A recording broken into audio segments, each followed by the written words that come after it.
अस्सलाम वालेकुम एवरीवन, ज़ेब अतीक साथ वकार रियल उस्ताद की एक नई एपिसोड के साथ आज की इस वीडियो के अंदर जो है वो हम बहरिया टाउन फ़ेज़ 8 के हवाले से बातचीत करेंगे। कोशिश करेंगे कि अपनी एनालिसिस इसके हवाले से कर सकें, वो चीज़ें जो हम डेली बेसिस के ऊपर ऑब्ज़र्व कर रहे होते हैं उन चीज़ों को देखते हुए फ्यूचर को फ़ोरकास्ट कर सकें। कंस्ट्रक्शन पैकेज को अगर देखा जाए जो कि 2020 से स्टार्ट हुआ, तो हमने बहरिया टाउन ओवरऑल फ़ेज़ रावलपिंडी में फ़ेज़ 1 से लेके फ़ेज़ 8 तक में खातिर ख्वाह कीमतों के अंदर जो है वो इजाफा देखा प्रॉपर्टीज़ के अंदर। अगर फ़ेज़ 1 to 6 को देखा जाए तो तकरीबन 50 लाख रुपए से 1 करोड़ रुपए के बीच के अंदर राइज़ आई है इन प्रॉपर्टीज़ के अंदर, रेजिडेंशियल कमर्शियल के अंदर। फिर अगर हम फ़ेज़ 7 के अंदर आ जाएँ तो राउंड अबाउट हमें 25 से 50 लाख रुपए का राइज़ नज़र आता है पिछले 1 साल के अंदर। आगे अगर फ़ेज़ 8 के अंदर चले जाएं तो ये एक बहुत बड़ा प्रोजेक्ट है बहरिया टाउन का, और इसके अंदर हमें राउंड अबाउट 10 से 50 लाख रुपए की ग्रोथ नज़र आती है। कमर्शियल्स जो इसके अंदर हैं उनके अंदर बहुत ज़्यादा ग्रोथ आई है, उसको हम उस हवाले से नहीं देख सकते क्योंकि बहुत ज़्यादा वेरिएशन है उसके अंदर। बट आप एक चीज़ देख सकते हैं कि over the period of time इसके अंदर राइज़ आ गई है प्रॉपर्टीज़ के अंदर। बट बहरिया टाउन की रियल स्टेट की जब बात आती है तो बहुत ज़्यादा लोग इससे जो है वो घबराते भी हैं इस चीज़ से कि बहरिया टाउन में की हिस्ट्री में अगर देखा जाए तो ये चीज़ हमें नज़र आती है कि इसकी रियल स्टेट की वैल्यू ऊपर जाती हैं और फिर over the period of time ये नीचे आ जाती हैं।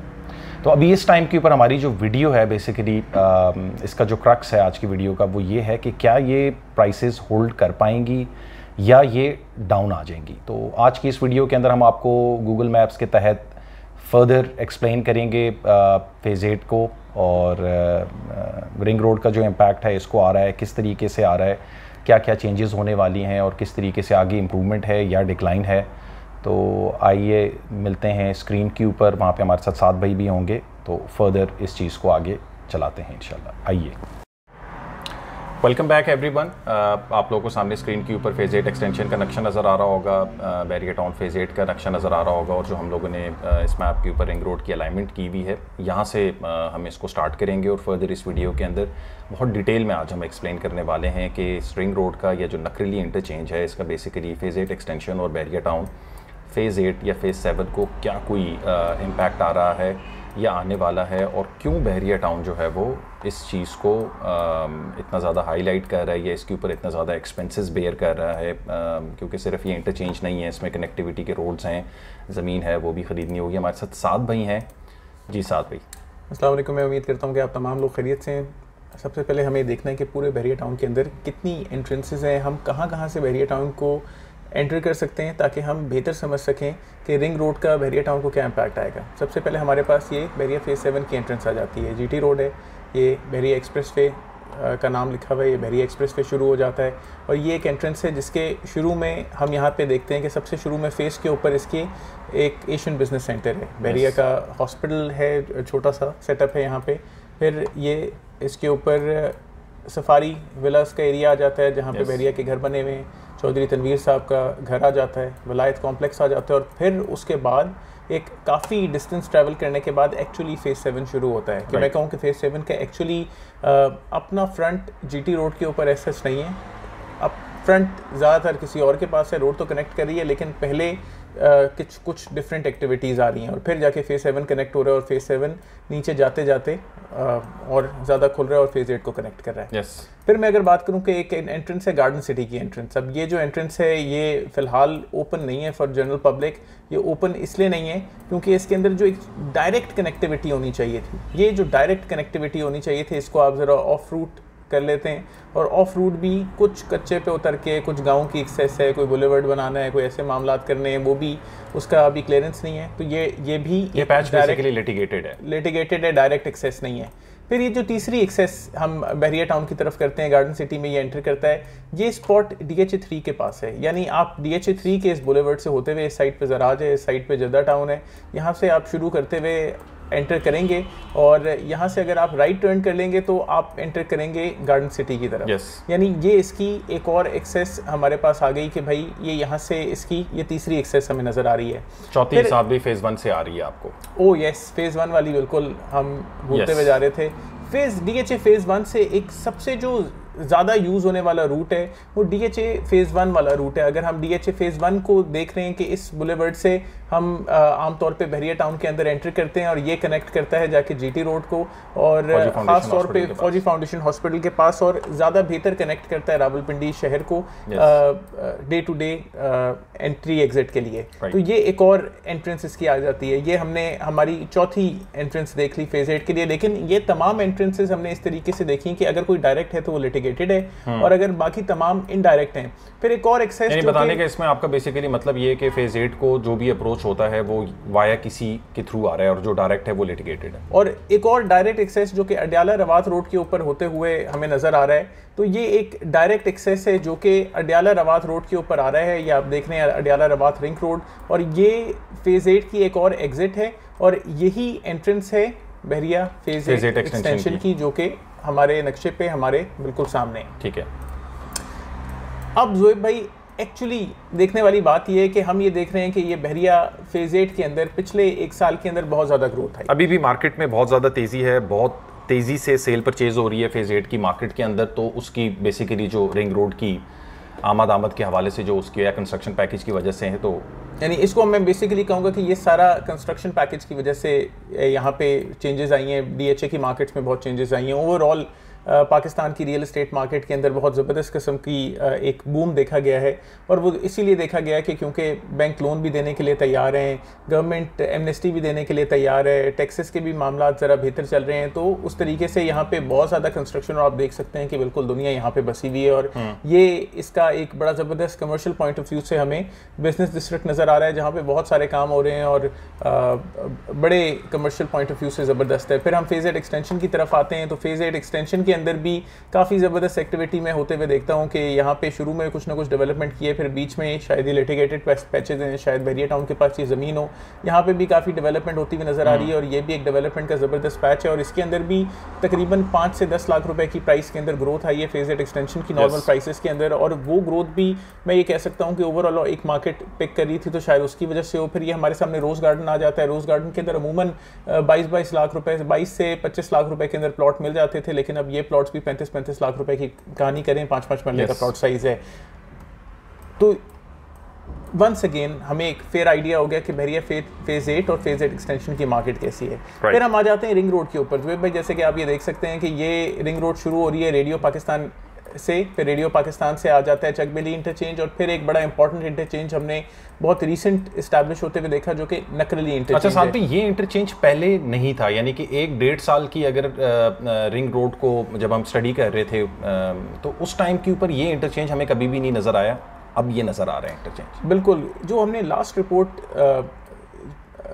जो पब्लिक प्राइवेट पार्टनरशिप की हमने देखी लाहौर रिंग रोड अथॉरिटी ने जो कि डिलीवर की, तो लास्ट रिपोर्ट में उन्होंने ये बताया कि ये जो इंटरचेंज है ये बनेगा भी, और उसमें ये भी पॉइंट आउट हुआ कि ये बहरिया टाउन को सबसे ज़्यादा फायदा देगा। यानी बनेगा, गवर्नमेंट इसको नहीं बना रही सबसे पहले, यानी हम कहेंगे कि बनेगा भी तो वो मैं उस तरीके से वो ठीक नहीं होगा। गवर्नमेंट उसको नहीं बना रही, लेकिन गवर्नमेंट ने एक ऑप्शन इस इंटरचेंज के ऊपर दे दी है कि ये बनाया जा सकता है या यूटिलाइज किया जा सकता है, या अगर इसको कोई बनाना चाहे, अगर इस इलाके के लोगों को, यहाँ के किसानों को, लेकिन या फिर यहाँ पे सबसे बड़ा स्टेक होल्डर बहरिया फेज 8 है या मलिक रियाज साहब हैं, तो उनको अगर इससे कोई फ़ायदा हो रहा है तो वो इसको बना सकते हैं अपने बेहतरीन बेनिफिट के लिए और अपने तमाम उन इंडिविजुअल्स के जिन्होंने बहरिया टाउन के अंदर इन्वेस्ट किया है। तो ये एक इंटरचेंज हमें ये लगता है कि बहरिया की स्ट्रॉन्ग पोजीशन की वजह से, बहरिया एक बहुत बड़ा डेवलपर भी है अब और बहुत स्ट्रॉन्ग डेवलपर है, उनकी डेवलपमेंट देखी है लोगों ने, ये इंटरचेंज वो बना भी लेंगे, और जिस किस्म के उनके पास पैसे हैं, जिस किस्म के फंड्स हैं, तो ये इंटरचेंज बनना बहुत मुश्किल नहीं है। कनेक्ट हो सकता है कि ये झट्टा नकरली रोड से करे फेज 8 एक्सटेंशन से, जो एक्सेस जिसकी बन रही है, और ये बड़ी छोटी सी एक्सेस है कि यहाँ से कनेक्टिविटी कर ले। ऐसा भी हो सकता है कि ये अडयाला रवात रोड से एंटर करे, जो कि अडयाला रवात रोड के ऊपर बहरिया फेज 8 भी कनेक्टेड है और फेज 8 एक्सटेंशन भी कनेक्टेड है, तो मुमकिन है कि ये रूट भी यूज़ करें, लेकिन ये रूट मुझे रिलेटिवली लंबा लग रहा है। ऐसा हो सकता है कि फेज 8 एक्सटेंशन से इसके बीच में एक्सेस आ जाए और नकरेली इंटरचेंज बन जाए। नकरेली इंटरचेंज से बहुत ज़बरदस्त किस्म का मार्केट इम्पैक्ट आ सकता है बहरिया फेज एट एक्सटेंशन को भी और बहरिया फेज एट को भी, और ओवरऑल इस खत्ते को, इस मार्केट को, जैसे हम ये कहते हैं कि रूडन इनक्लेव को एक बहुत ज़बरदस्त इम्पैक्ट है अडियाला रोड की इंटरचेंज से, इसी तरीके से नकरेली इंटरचेंज से बहरिया फेज एट और फेज एट एक्सटेंशन को एक ज़बरदस्त किस्म का इम्पैक्ट आएगा। कुछ आप पूछना चाहें? अच्छा साथ भी मैं ये कहना चाह रहा हूँ कि ये तो इंटरचेंज के ऊपर भी एक ज़बरदस्त किस्म का खर्चा जो है वो बहरिया टाउन इनकर करेगा। उसके अलावा इधर की जो रोड्स हैं वो बहुत छोटी हैं, तो डेफिनेटली इनको लैंड प्रोक्योरमेंट करनी पड़ेगी कनेक्टिविटी रोड देने के लिए, क्योंकि रिंग रोड के इंटरचेंज के बाद इधर ज़बरदस्त किस्म का ट्रैफिक जो है वो आप एक्सपेक्ट कर सकते हैं। ये सारी की सारी ज़मीनें तो बहरिया टाउन ने बेची हुई हैं, फेज़ 8 में भी, फेज़ 8 एक्सटेंशन में भी। जी, इतना कॉस्ट क्यों इनकर कर रहे हैं? देखिए, सबसे पहले तो मैं कहूँगा कि जब मलिक साहब डेफिनेटली जिस तरीके का माशाल्लाह ब्रेन है पाकिस्तान में, तो वो जब भी किसी काम चीज़ के ऊपर पैसे लगा रहे हैं तो डेफिनेटली वो कुछ फ़ायदा सोच रहे होंगे। और जहाँ तक मेरी रियल एस्टेट की नॉलेज कहती है कि उनको इस सारे खत्ते से ऑलरेडी बेहतरीन किस्म का फ़ायदा हो चुका है। इससे खत्ते में भी और फ़ायदा वो निकाल सकते हैं, लेकिन इस खत्ते से बेहतरीन किस्म का फ़ायदा ऑलरेडी हो चुका है। कमर्शियल्स बिक चुके हैं, रेजिडेंशियल्स बिक चुके हैं, सब बहुत हद तक ये मामला डेवलप हो चुके हैं। लेकिन क्या चीज़ बच गई है वो मैं आपको अभी बताता हूँ, और वो फेज 8 एक्सटेंशन के ऊपर भी इंप्लीमेंट होगी। ठीक है, ये कमर्शियल पट्टी सोल्ड है पब्लिक में, बिजनेस डिस्ट्रिक्ट कमर्शियल, ये कमर्शियल पट्टी जहाँ पे डोमिनियन मॉल लोकेटेड है, ये सोल्ड है और बिकी भी है। और भी जितनी छोटी छोटी कमर्शियल पट्टियाँ हैं वो यहाँ पे सोल्ड हैं, बिकी हुई हैं। सफारी वैली के अंदर तमाम कमर्शियल, उस्मान डी का कमर्शियल, पूरे सफारी वैली का कमर्शियल, अबू बकर का, उमर का, उस्मान का, अली का, तमाम सोल्ड है, सब बिका हुआ है, मामलात क्लियर हैं पूरी तरीके से।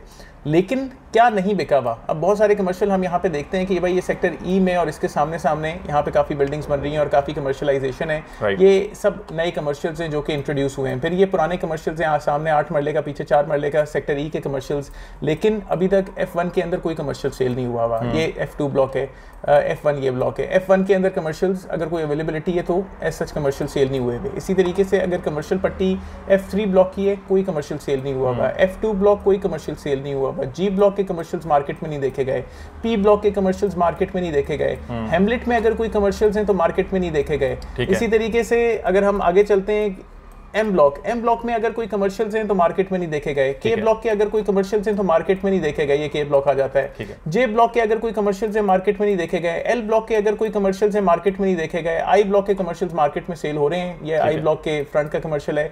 एच ब्लॉक के कोई इंटीरियर कमर्शियल मार्केट में नहीं देखे गए। कुछ ऐसा हो सकता है कि यहाँ पे कुछ इनकी कमर्शियल पट्टी है, कुछ मार्केट में हो। एक सीसी नाम का सेक्टर है, एक कनाल के यहाँ पे प्लॉट्स हैं सारे एक्स्ट्रा लैंड वाले, इसका कमर्शियल मार्केट में नहीं देखा गया।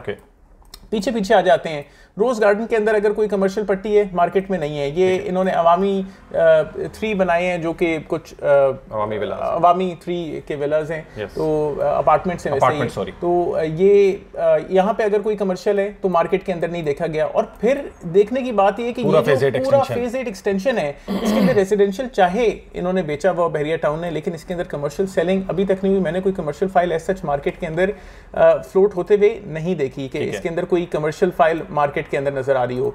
तो वो एक बहुत बड़ा कमर्शियल और एक बहुत जबरदस्त अपना पोजीशन रखता हुआ कमर्शियल बहरिया टाउन के पास है। बहरिया टाउन के पास इसके अंदर 6 प्रीसिंक्ट्स हैं, 1 2 3 4 5 6 6 प्रीसिंक्ट्स हैं। 6 प्रीसिंक्ट्स के अंदर बहरिया टाउन बहुत जबरदस्त किस्म की सेलिंग कर सकता है। और फिर जिस बुलेवर्ड को बनाएगा इंटरचेंज तक, तो वो बुलेवर्ड भी राइट लेफ्ट कमर्शियल एक्सेस होगी, कमर्शियल की बात होगी उसके ऊपर। तो बहुत ज़बरदस्त तरीके से ग्रोथ आ सकती है। बहुत ज़बरदस्त तरीके से मेरा ख्याल है कि मलिक साहब ने इसके ऊपर प्लान किया है कि ये किस तरीके आप ये बताना चाह रहे हैं कि ये वाला जो इंटरचेंज है और उसके ऊपर जितने भी एक्सपेंस हो रहे हैं, जो मेरा सवाल था कि ये इतना एक्सपेंस बहरिया टाउन ने जब सब कुछ बेचा हुआ है तो वो क्यों कर रही है? तो बड़ा वेल कैलकुलेटेड एक्सपेंस है ये। जी, वेल कैलकुलेटेड एक्सपेंस है, इसको फ़ायदा होगा। और मलिक साहब आमतौर पे ये इस तरीके से अपना माल बेचते हैं कि आप डाउन पेमेंट दे दें। मुमकिन है कि 8 करोड़ रुपए अगर एक प्लॉट की प्राइस है किसी कमर्शियल की, तो आप 3 करोड़ रुपए डाउन पेमेंट दे दें, बाकी 5 करोड़ रुपए आप 2 साल की इंस्टॉलमेंट्स में दे दीजिएगा। तो उस तरीके से भी मलिक साहब को बड़ा जबरदस्त फायदा है कि अभी तो मार्केट तेज है, मुमकिन है तेज मार्केट के अंदर वो अगर कोई कमर्शियल निकालते हैं 8 करोड़ रुपए का और लोग उसको पेनी स्टॉक समझ के खरीद लेते हैं कि यार अभी तो 2 करोड़ रुपए ही देने हैं, हम इसके ऊपर प्रोजेक्ट भी कर लेंगे, उससे बहुत जबरदस्त किस्म की रकम भी कमा लेंगे। लेकिन ऐसा हो जाता है कि बीच में मार्केट क्रैश हो जाती है, और अगर मार्केट क्रैश हो जाती है तो मलिक साहब वही पैसे यानी मार्केट में लोग अपने 8-8 करोड़ रुपए छोड़ देंगे, यानी कुछ 25% छोड़ के, तो वो कमर्शियल्स वापस बहरिया टाउन के पास चले जाते हैं। और ये बहुत बड़ा और पुराना गेम है। ऑर्चर्ड के कमर्शियल ऑर्चर्ड भी बहुत बड़ा है, ऑर्चर्ड भी बहुत बड़ा है, इसके कमर्शियल्स भी जो है वो अभी तक सोल्ड नहीं है। तो बहुत बड़ा एक एरिया ऐसा है फेज 8 और फेज 8 एक्सटेंशन के अंदर जिसके कमर्शियल्स अभी तक बहरिया टाउन ने मार्केट के अंदर फ्लोट नहीं किए हुए हैं। रिंग रोड की इम्पैक्ट की वजह से या रिंग रोड का इंटरचेंज अगर ये लोग बना लेते हैं अपना, नकरली इंटरचेंज अगर डेवलप हो जाता है तो उससे डेफिनेटली बहरिया टाउन की जो मूव होगी वो यही होगी कि वो उस एरिया के अंदर कमर्शियल्स को इंट्रोड्यूस करे और उससे अपनी अर्निंग करे। साथ ही मुझे ये बताएं कि हमने शुरू में जब इसकी एक्सेस के हवाले से बात की फेज़ 7 और फेज़ 8 की, तो अपनी कोई एक्सेस उनको उस हवाले से है नहीं, किसी के थ्रू होते हुए आ रहे हैं। ये एक्सेस इनकी पहली ऐसी एक्सेस होगी जो ये इनकी अपनी होगी, तो इसका क्या इम्पैक्ट होगा? यार देखें, मैं कहता हूँ कि अगर गार्डन सिटी को मैं देख लेता हूँ, मैं गार्डन सिटी के ऊपर चला जाता हूँ, ये गार्डन सिटी है, और अगर मैं गार्डन सिटी की प्राइसेस आपको बताऊं, फेयर प्राइसेस के, ये जो ग्रे स्ट्रक्चर्स हैं, यहाँ पे बहरिया टाउन ने ग्रे स्ट्रक्चर्स बेचे में, ये जोन 1 आ जाता है गार्डन सिटी का। ज़्यादातर ग्रे स्ट्रक्चर्स हैं, कुछ प्लॉटिंग है यहाँ पीछे 10-10 मरले की, ये एक कनाल की, आप खुद घर बना लें, ये 12-12 मरले की, कुछ इसके ऊपर नया कुछ इस तरीके से। लेकिन ये सारे ऐसे 600 गज, 700 गज, 800 गज ज़बरदस्त एक्स्ट्रा लैंड वाले भी इसके अंदर हैं। तो ये भी उस दौर के अंदर, पुराने दौर के अंदर, जब मार्केट के अंदर 3-3.5 करोड़ रुपए का एक कनाल का बना हुआ घर मिल जाता था, तो ये 2.5 करोड़ रुपए के बहरिया टाउन ने बेचे उस एक्सपेंसिव मार्केट के अंदर। अगर मैं इनकी बात करूं, ये जोन 4 वेस्ट के ये तमाम फार्म हाउस तो नहीं कहना चाहिए, जोन 4 वेस्ट के घर तो एक्सपेंसिव घर हैं। तो बहरिया को एक ज़बरदस्त इम्पैक्ट आएगा जब डायरेक्ट एक्सेस मिलेगी, तो मुंह मांगी कीमत होगी। तो वो लोग जो कि बहरिया टाउन की तरफ इस टाइम के ऊपर इन्वेस्टमेंट के पॉइंट ऑफ व्यू से देख रहे हैं, ये वीडियो उनके लिए काफ़ी ज़्यादा हेल्पफुल होगी। हम डिस्कशंस के लिए ओपन हैं, ये बेसिकली हमारा अपना तज्जिया है, ये कोई हतमी बातें नहीं है, ये जिस तरीके से हम रियल स्टेट को देख रहे हैं या समझ रहे हैं, तो हमने अपने बिहाफ के ऊपर आपको एक्सप्लेन करने की कोशिश किया ताकि आप लोगों को समझने के अंदर आसानी। और कुछ ऐड ऑन करना चाहते हैं साथ में? Like share and subscribe. Contact detail जो है वीडियो को डिस्क्रिप्शन के अंदर मेंशन होंगी। फेसबुक पेज का लिंक भी होगा, इंस्टा का जो हमारा पेज है उसको आप लाइक कर लें, उसको कोई भी लाइक नहीं करता, पता नहीं क्यों, तो वहाँ पे भी आप हमें अप्रोच कर सकते हैं। बाकी हमारे व्हाट्सएप नंबर्स हैं, बहरिया टाउन से रिलेटेड आपको फर्दर कोई मालूमात चाहिए हो, please do let us know. अपना ख्याल रखें। अस्सलाम वालेकुम।